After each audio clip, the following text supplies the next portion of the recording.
शुभ सकाळ सगळ्या मैत्रिणींना. सुंदर अशा दिवसाची सुंदर अशी सुरुवात झालेली आहे आणि सकाळच्या नाश्त्यापासून आजच्या ब्लॉगची सुरुवात झालेली आहे. तर मी नाश्त्यासाठी आज बनवत होते पोहे, कारण यांना जायचं होतं लवकर. तर मग जेवण वगैरे काही करून जाणार नव्हते. म्हटलं चला साधे सोपे आपले पोहे बनवूया. तर पोहे तर सगळ्यांनाच बनवता येतात, पण म्हटलं चला थोडीशी रेसिपी माझ्या पद्धतीची तुमच्यासोबत शेअर करूया. तर कढईमध्ये तेल टाकलं. तेल गरम झाल्यानंतर त्यामध्ये जिरे मोहरी टाकली आणि शेंगदाणे तळून घेतले. त्यानंतर कांदा, हिरवी मिरची वगैरे टाकून छान फ्राय करून घेतलं आणि भिजवलेले पोहे मिक्स करून घेतले आणि मस्त असे गरमागरम पोहे तयार आहेत. तर मी पोह्यामध्ये थोडंसं जास्त पाणी टाकत असते, कारण मग ते नरम होतात आणि नरम पोहे खायला खूप छान मजा येते. त्यामुळे मग शक्यतो थोडंसं पाणी एक्स्ट्रा टाकते. त्यानंतर वरून मस्त अशी हिरवीगार कोथिंबीर टाकलेली आहे आणि पोहे रेडी झालेले आहेत. चला तर मग या तुम्ही पण गरमागरम पोहे खायला. तर यांना नाश्ता वगैरे दिला आणि नाश्त्यानंतर लगेचच टिफिन त्यांना घेऊन जायचा होता. तर म्हटलं टिफिनसाठी मस्त मटकीची भाजी बनवावी. तर मटकी रात्रीच भिजत घातलेली होती. तर तेल टाकलं कढईमध्ये, जिरे मोहरी टाकली, कांदा, आणि जसं आपण पोह्याचं करतो त्याच पद्धतीने मटकीची भाजी पण बनवलेली जाते. फक्त त्यामध्ये टोमॅटो आणि जे मसाले असतात तर ते टाकलेले आहे आणि मटकी टाकून छान मटकी अशी फ्राय करून घेतलेली आहे. तर कोरडी मटकीची भाजी खायला खरंच खूप छान लागते. आणि थोडंसं झाकण ठेवून एक वाफ काढायची आणि मटकीची भाजी रेडी आहे.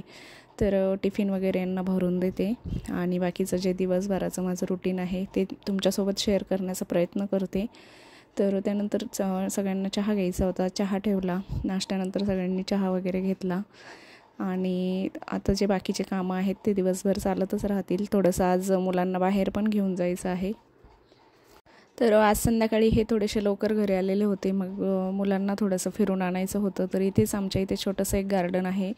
तर म्हटलं चला मुलांना थोडंसं खाऊ पिऊ घालून आणावं आणि थोडं फिरून पण येतील. आपणही थोडंसं फ्रेश होतो. मुलांसोबत मूड फ्रेश होतो, कारण रोजचं तेच रुटीन आपलं असतं. थोडंसं कुठेतरी छोट्या जरी ठिकाणी बाहेर गेलं ना तर खरंच खूप मस्त वाटत असतं.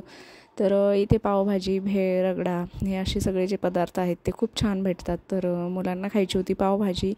तर पावभाजी खूपच मस्त भेटते इथे, अगदी टेस्टी असते. तर पावभाजी मुलांची आलेली आहे आणि आता सगळ्यांनीच पावभाजीवर ताव मारलेला आहे.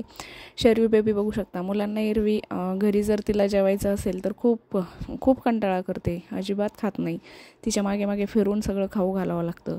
पण बाहेरचं असं काही खायचं म्हटलं की अगदी आवडीने खाते. तिला मोबाईल नको, काही नको, मस्त तिच्या हाताने ती खात असते. सगळ्यांनी थोडासा एन्जॉय केला सगळं काही स्ट्रीट फूड जे आहे ते. आणि त्यानंतर आईस्क्रीम घेतली आम्ही, थोडासा बदाम शेक घेतला आणि आता जायचं आहे घरी. आणि हा आदल्या दिवशीचा ब्लॉग आहे. त्यानंतर दुसऱ्या दिवशी होती कोजागिरी पौर्णिमा. तर कोजागिरी पौर्णिमेसाठी पण तयारी करायची होती. तर साध्या सिंपल पद्धतीने आम्ही कोजागिरी पौर्णिमा साजरी करतो, कारण मुलांचे पेपर चालू आहेत. तर मग ते काही जागरण वगैरे करत नाही आणि मीच फक्त एकटीने दूध वगैरे बनवलेलं होतं. चला तर तेही तुमच्यासोबत शेअर करणारच आहे. तर हा आहे कोजागिरी पौर्णिमेचा दिवस. तर दिवसभर काही शूट वगैरे करणं झालं नाही. संध्याकाळच्या वेळी आता मी दिवेबत्ती करून घेते आणि स्वयंपाक पण बनवायचा आहे. तर म्हटलं चला दिवे वगैरे लावून घ्यावे आणि स्वयंपाकाला सुरुवात करावी, कारण लवकरच सगळे जेवणं वगैरे आमचे लवकरच असतात. सगळ्यांचे जेवणं वगैरे झाले की मग दूध आटवायला ठेवायचं आहे, कारण दूध आटायला थोडासा वेळ लागतो आणि दूध छान आटलं तरच ते खायला पण अगदी मस्त लागतं. तर इथे दिवे लावून झालेले आहेत माझे.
आता इथे मी पिठलं आणि शरीसाठी भेंडीची भाजी बनवलेली आहे आणि मुलं लगेच जेवायला बसलेले आहेत, शरीव आणि अभय.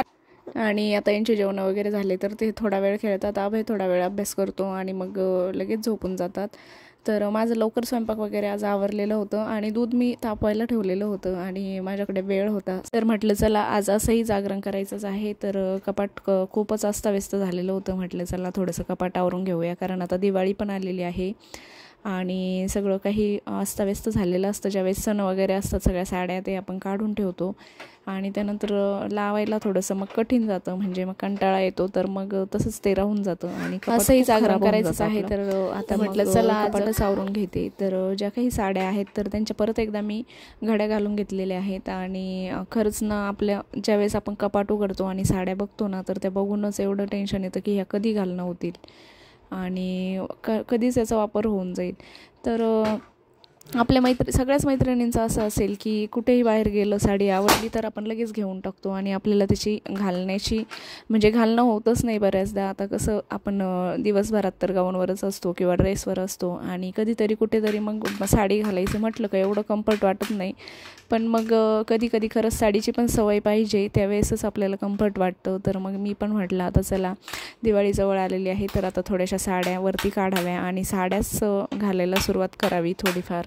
तर बघू शकता एवढ्या सगळ्या साड्या आहेत, पण एखाद्याच वेळेस एखादी साडी घालण्यात येते. तर घ्यायची आपल्याला खूप हौस असते, पण नंतर एवढा पसारा होऊन जातो की त्याचं.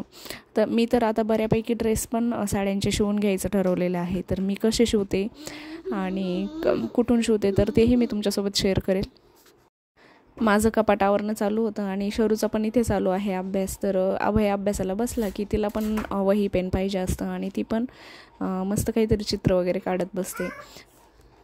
आणि शरीरला आज थोडीशी सर्दी झालेली होती, तर म्हटलं ती काही आता कोजागिरीचं जे दूध बनवणार आहे ते काही पिणार नाही, तिच्यासाठी हळद दूध बनवलं आणि बाहेर चंद्र बघायला आले. तर आज चंद्र अगदी मस्त दिसतोय, खरंच खूपच भारी वाटत होतं चंद्राकडे बघून. आणि आता मुलांना झोपवलेलं आहे आणि त्यानंतर मी आता किचन आवरून घेते, झाडून वगैरे ओटा वगैरे पुसून घेते आणि आता दूध पण मस्त असं मी एक उकळून घेतलेलं आहे. त्यानंतर मग ज्यावेळेस ते बनवायला ठेवेल पुन्हा एकदा त्याला आटवून घेईल.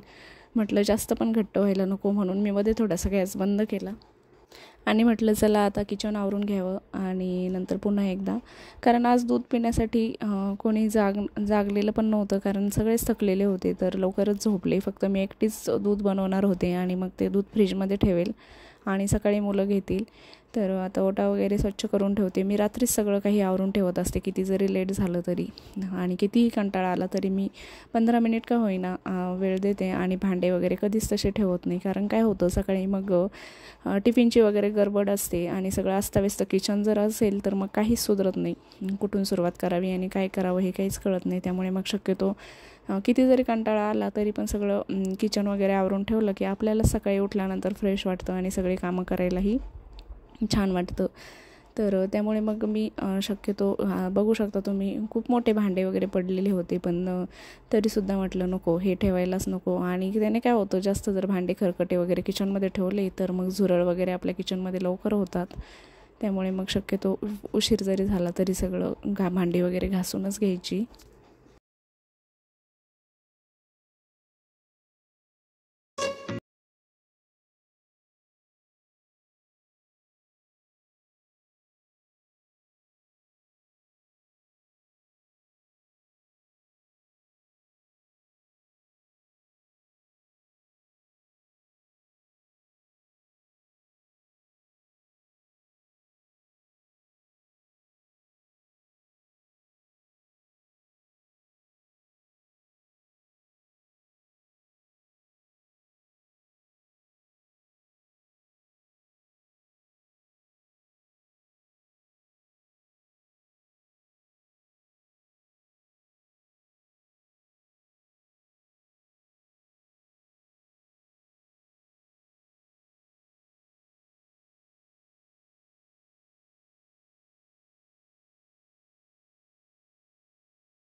आणलेलं आहे आणि हे जे चमकता येते तर चंद्राचा उजेड आहे. तर तुम्ही बघू शकता अगदी गोल असा चंद्र या वाटीमध्ये दिसत होता. खरंच खूप छान असं अंगाला शहारे येण्यासारखं हे होतं. आणि त्यानंतर हे दूध सगळ्या पातेल्यामध्ये मिक्स करायचं आहे, म्हणजे मग हा प्रसाद सगळ्यांसाठी होऊन जाईल. चला तर व्हिडिओ कसा वाटला नक्की सांगा. बाय.